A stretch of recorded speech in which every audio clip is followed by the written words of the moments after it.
Welcome back, all of you. This part of the journey involves a serious bucket list item, the Ngorongoro Crater.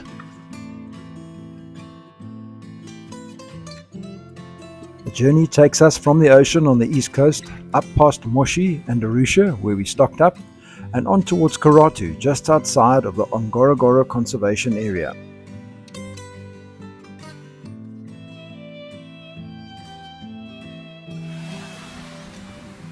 We were up bright and early in Bagamoyo and said our silent goodbyes to this wonderful, peaceful spot.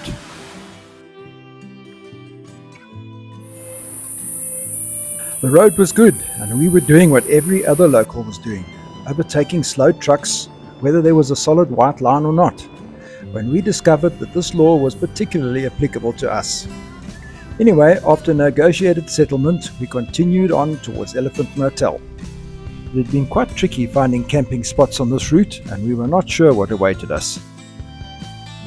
Although we shared the car park with an old oily truck and a late party group made a bit of a racket, we were secure, had a hot shower, and we did see a lifer, a silvery-cheeked hornbill, right above where we were parked.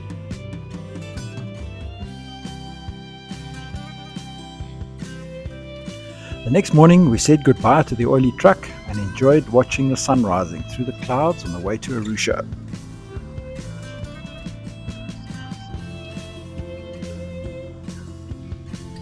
As we approached Moshi, the majestic shape of Kilimanjaro appeared between the fast-moving clouds.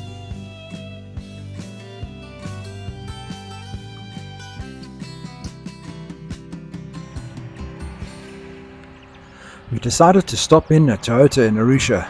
Phil had no low range, and I had developed an annoying little oil drip on the front diff gasket. A super helpful and friendly branch manager, Cyril Brown, gave the girls a lift down to the shops, and we stayed with the vehicles. Phil's gear selector had seized up, probably thanks to a recent trip up the Skeleton Coast, and we didn't have time for it to be repaired. They managed to loosen the diff filler plug, which meant I could top up as required. All no charge. Finding the girls proved to be a challenge, but we were eventually reunited and back on our way to Karatu. We'd set off this morning at 6:15, and after a quick stop off at the lookout spot over Lake Banyara, we eventually arrived in Karatu and drove down the tree-lined entrance of Kudu Lodge at about 4:30. Been quite a long day.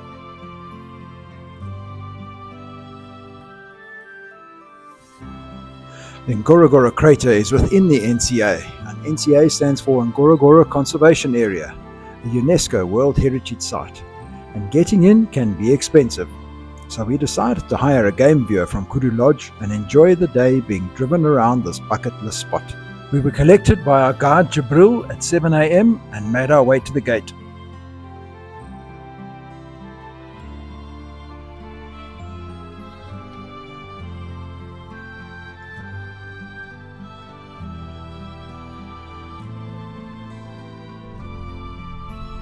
Once we had completed the gate formalities, we wound our way up a slippery dirt road through the rainforest and eventually popped out on top of the crater wall. What an amazing lookout spot! But we decided to spend more time there on the way out. We were itching to get into the crater.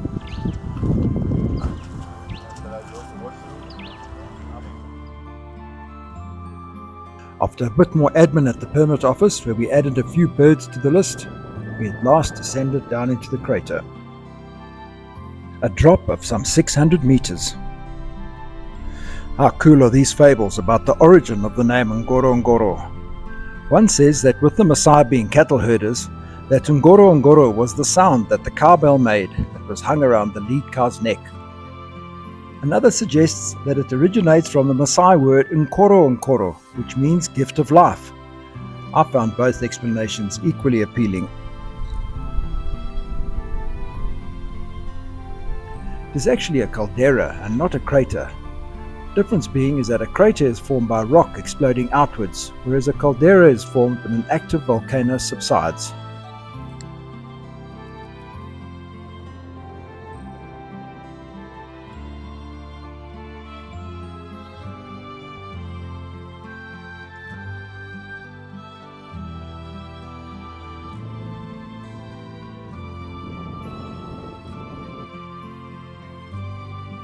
Just watching these zebra kept us entertained for ages.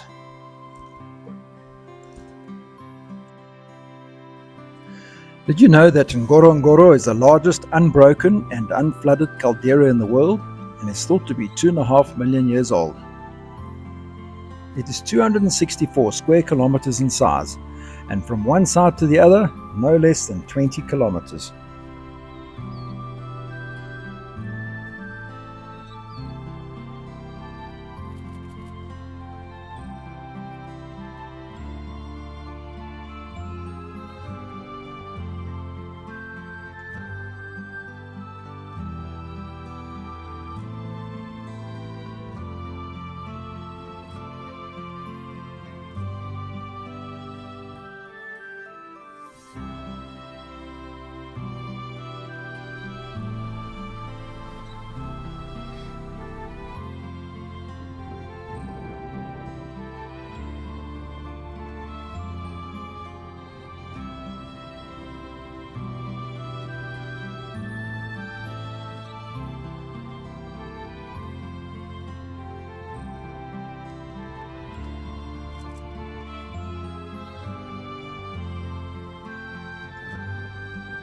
As far as access to the crater is concerned, the Parks Board only issued limited daytime permits, so no overnight options available.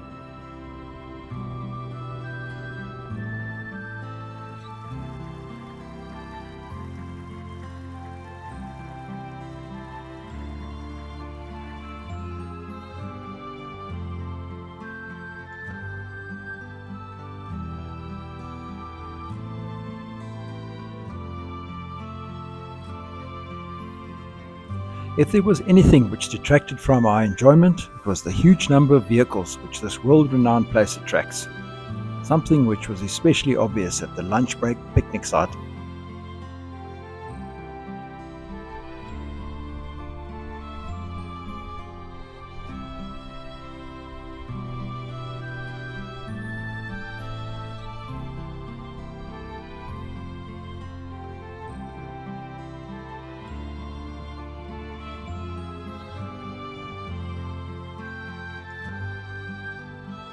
We had to keep a careful lookout for the yellow-billed kite, who was pinching food right out of people's hands.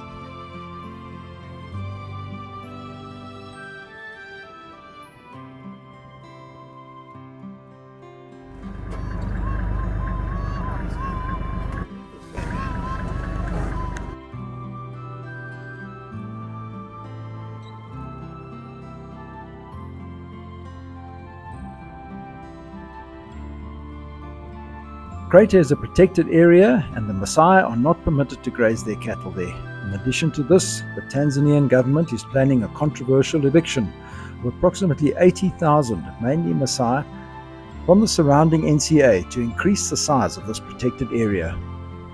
Interestingly, the animals not found in the crater are giraffe and impala.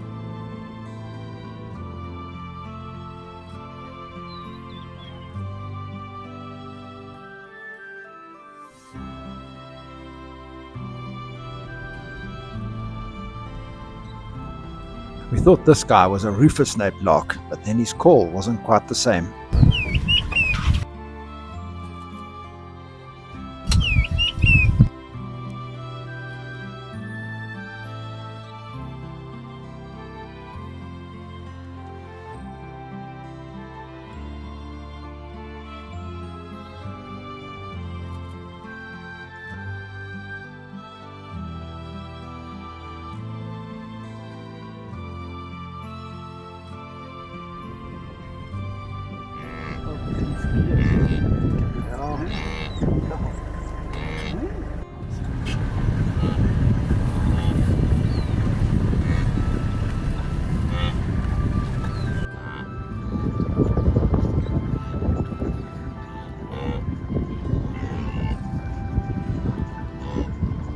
Then, on our way out, we had to wait for this guy to finish enjoying his dust bath.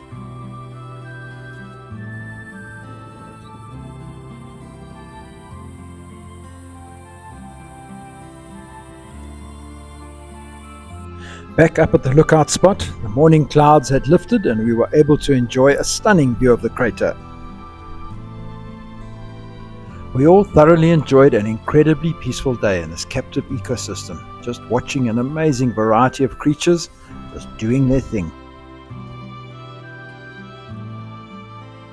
In the next episode, we spend 4 glorious days in the Serengeti.